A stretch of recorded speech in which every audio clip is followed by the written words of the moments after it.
100 miles of water separates two futures. On one side, a democracy of 23 million people, home to the machines that build the modern world. On the other side, the largest standing army on the planet, waiting for an order that could come tomorrow or never come at all.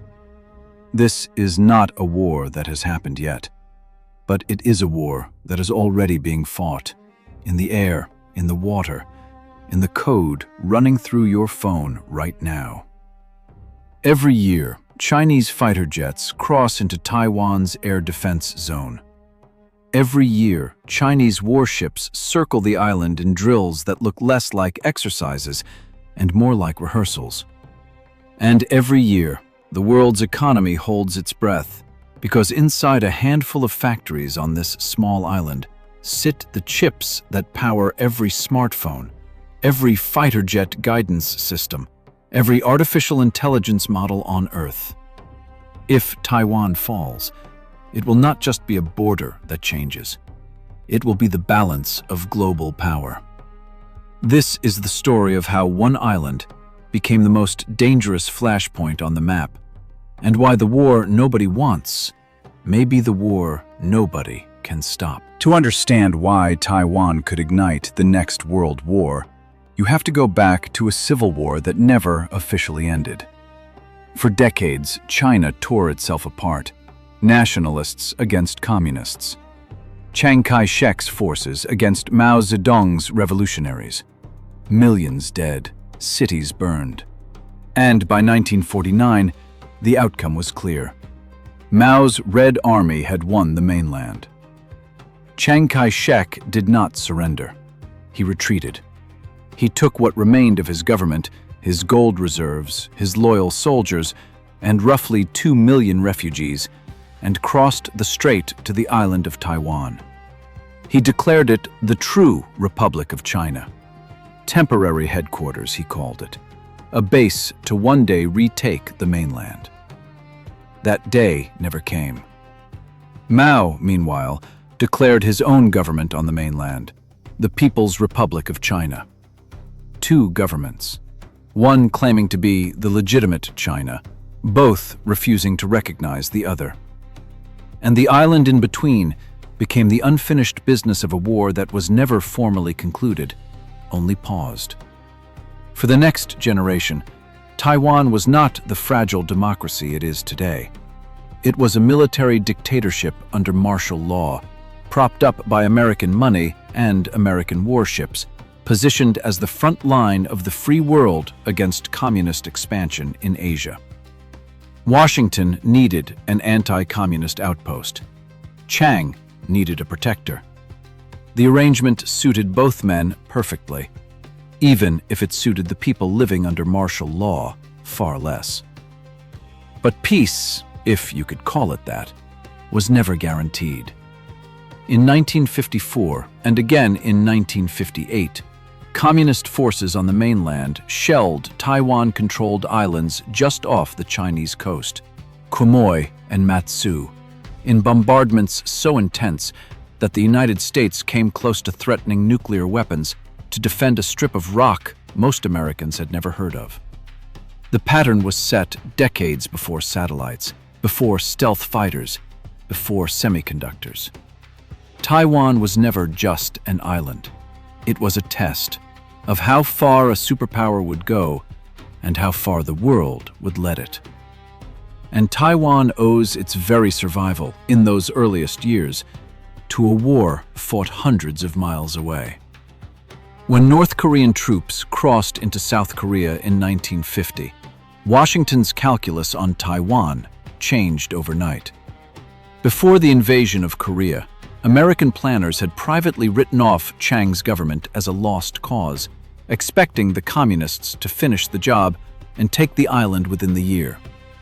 The moment the Korean War began, the U.S. 7th Fleet was ordered into the Taiwan Strait to prevent the conflict from spreading and, in practice, to keep Mao's forces from finishing what they started in 1949. Taiwan did not survive its first decade because Washington believed in it. It survived because it became useful at exactly the right moment in a war it had nothing to do with. That pattern, Taiwan's fate tied to the wider currents of great power conflict rather than decided on its own terms, has never really changed. By the 1970s, the fiction could not hold. The world had to choose which China was real. In 1971, the United Nations expelled the Republic of China, Taiwan's government, and handed China's seat and its permanent veto on the Security Council to the People's Republic. Overnight, Taiwan lost its voice on the world stage. One by one, nations severed formal ties with Taipei and recognized Beijing instead. Then, in 1979, the ground shifted again. The United States, Taiwan's protector for 30 years, formally recognized the People's Republic of China as the sole legal government of China. Diplomatic relations with Taiwan were cut, embassies closed. But Washington did not walk away entirely. In the same year, the U.S. Congress passed the Taiwan Relations Act, a law that, without formal diplomatic recognition, obligated the United States to help Taiwan defend itself. No promise to send troops, no guarantee of war, just enough ambiguity to make any attacker think twice, and just enough distance to avoid provoking Beijing outright.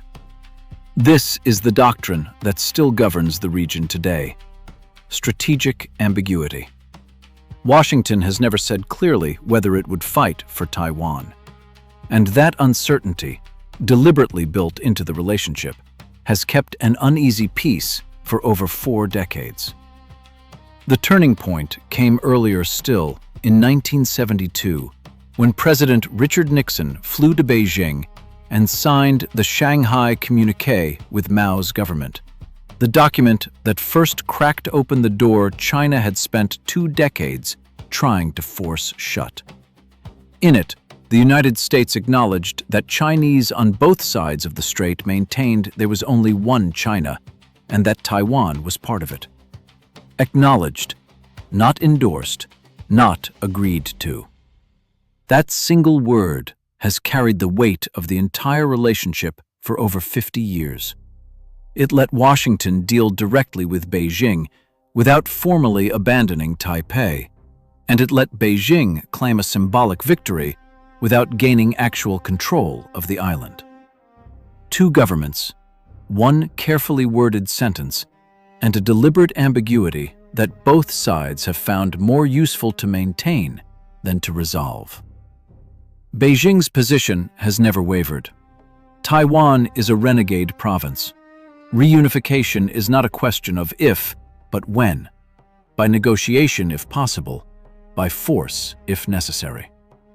That last phrase has never been walked back by a single Chinese leader since Mao. Meanwhile, Taiwan transformed. What began as a military dictatorship evolved, through the 1980s and 90s, into one of Asia's most vibrant democracies. Free elections, a free press, and a population that increasingly saw itself not as displaced mainlanders waiting to go home, but as Taiwanese, full stop. Polls today show the vast majority of the island's population does not want unification with the communist mainland under any terms Beijing has offered. That shift changed everything. Beijing is no longer negotiating with a government that shares its ideology in exile.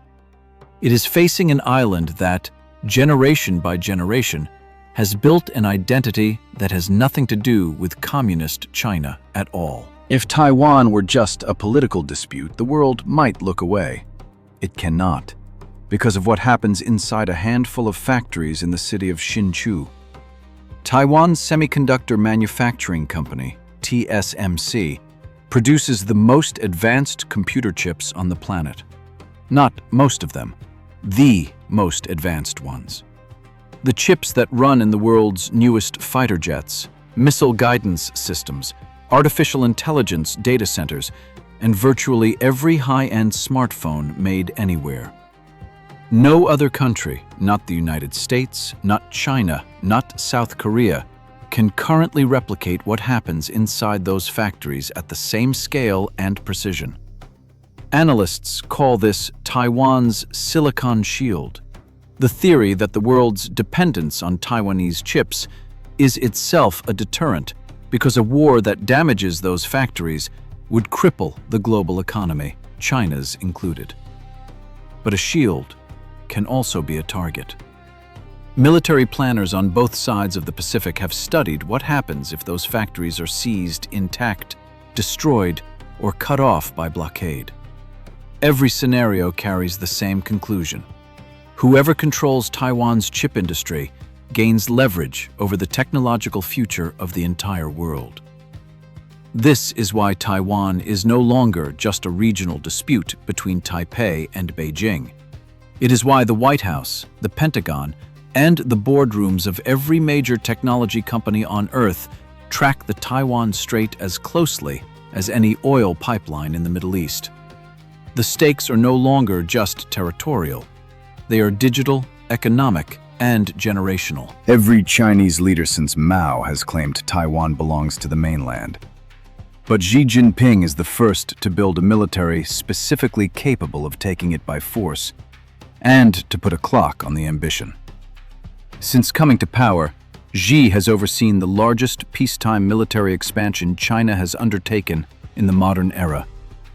The People's Liberation Army Navy is now, by ship count, the largest navy in the world. New amphibious assault ships, purpose-built for large-scale landing operations, have entered service in numbers analysts describe as unmistakably aimed at a Taiwan invasion scenario.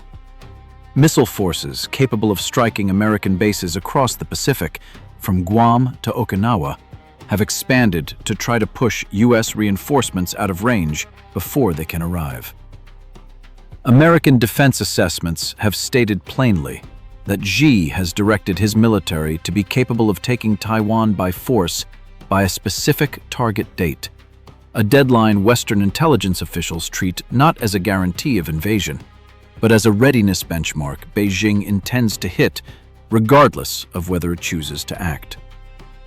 Capability, though, is not the same as intention, and here the picture turns murkier. In recent years, Xi has purged some of his own most senior military commanders, officers removed under the banner of anti-corruption campaigns, but who, according to Taiwanese and Western intelligence assessments, understood better than almost anyone the real limits of China's ability to pull off an amphibious invasion of Taiwan successfully. Their removal has, if anything, slowed large-scale exercises in the short term, but analysts warn it may make the next generation of commanders more willing to gamble, not less, once Xi finishes rebuilding his inner circle in his own image.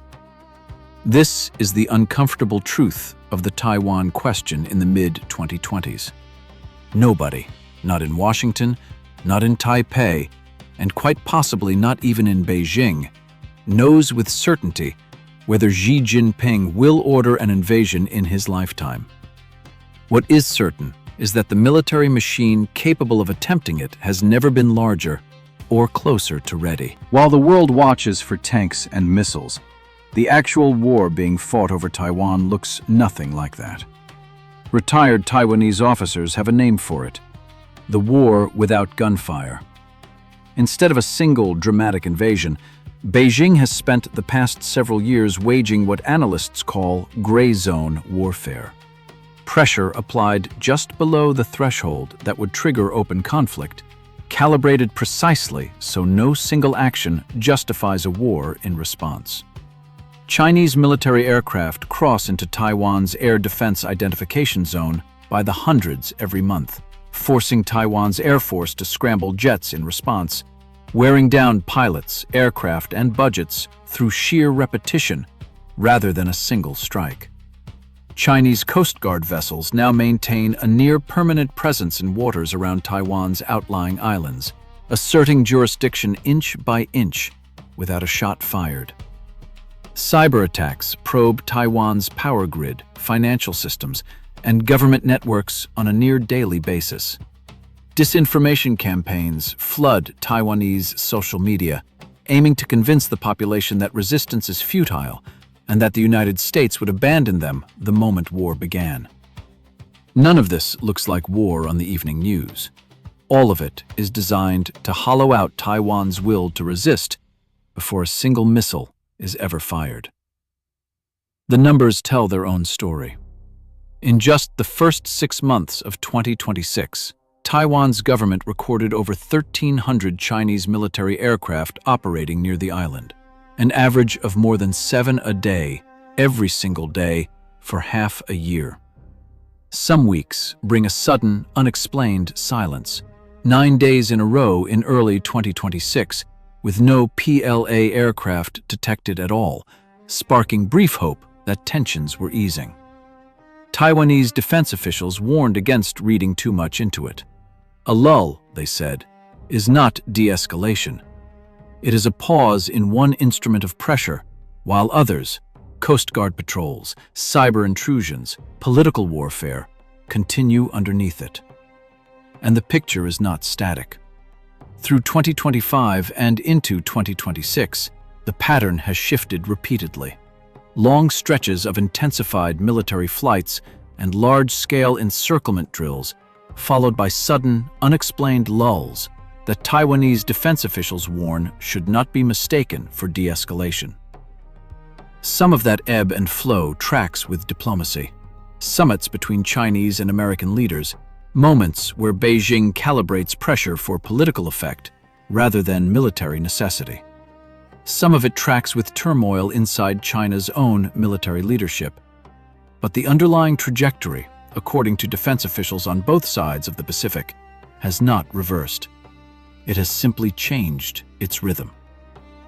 This is the nature of the modern Taiwan Strait, a conflict fought largely without gunfire, where the real battle is over exhaustion, perception, and the question of who blinks first. While Beijing builds an invasion force, Taipei has been building something different, a plan to make invasion so costly that no one in Beijing would survive the decision to order it.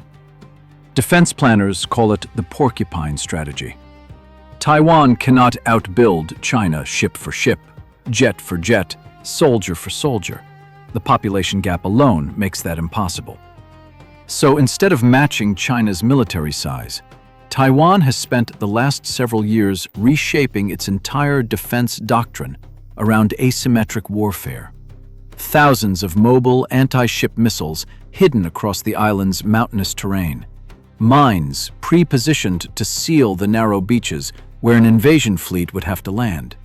Shoulder-fired anti-aircraft weapons distributed down to reservist units, and coastal defenses designed not to win a naval battle, but to make every mile of open water between the mainland and Taiwan's shore a killing zone for troop transports. Taiwan has extended mandatory military service back to a full year after decades of shrinking it, rewritten its reservist training from the ground up, and run its largest live-fire exercises in decades, the annual Han Kuang War Games, with scenarios increasingly built around a real invasion rather than a symbolic show of readiness. Civil defense drills, once treated as a formality, now train ordinary citizens in evacuation procedures, first aid, and how to keep essential infrastructure running under bombardment. The doctrine draws heavily on a lesson the world learned watching Ukraine. A smaller, motivated defender armed with enough precision weapons can turn a larger invading army's biggest advantage, sheer numbers, into its biggest liability. Every tank landing craft China would need to cross the strait becomes a target. Every soldier crammed onto an open beach becomes exposed. The goal is not to win a war against China outright. It is to make the price of trying high enough and the timeline long enough that international intervention becomes possible before the island falls.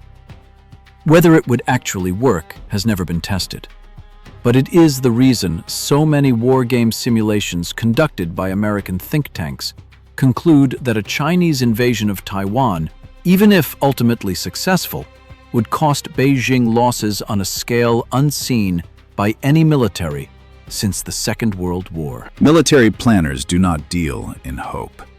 They deal in scenarios. And when it comes to Taiwan, there are several, each one a different door into catastrophe. The first is the quarantine or blockade. China surrounds Taiwan with ships and aircraft, controlling what enters and leaves the island without firing a single shot in anger, daring the world to treat an economic stranglehold as an act of war worth fighting over. The second is the seizure of Taiwan's smaller outlying islands, targets close enough to the mainland and small enough in population that Beijing may calculate the world would protest but not intervene militarily to reverse it. The third, and the one every war college studies most intensely, is full-scale amphibious invasion, a landing operation that the U.S. Department of Defense itself has called one of the most complex military operations in modern history, requiring China to move hundreds of thousands of troops across open water under fire against an island whose entire coastline is built, quite literally, to make landing difficult. And then there is the American question. Under the doctrine of strategic ambiguity, no American president has ever guaranteed troops would be sent to defend Taiwan.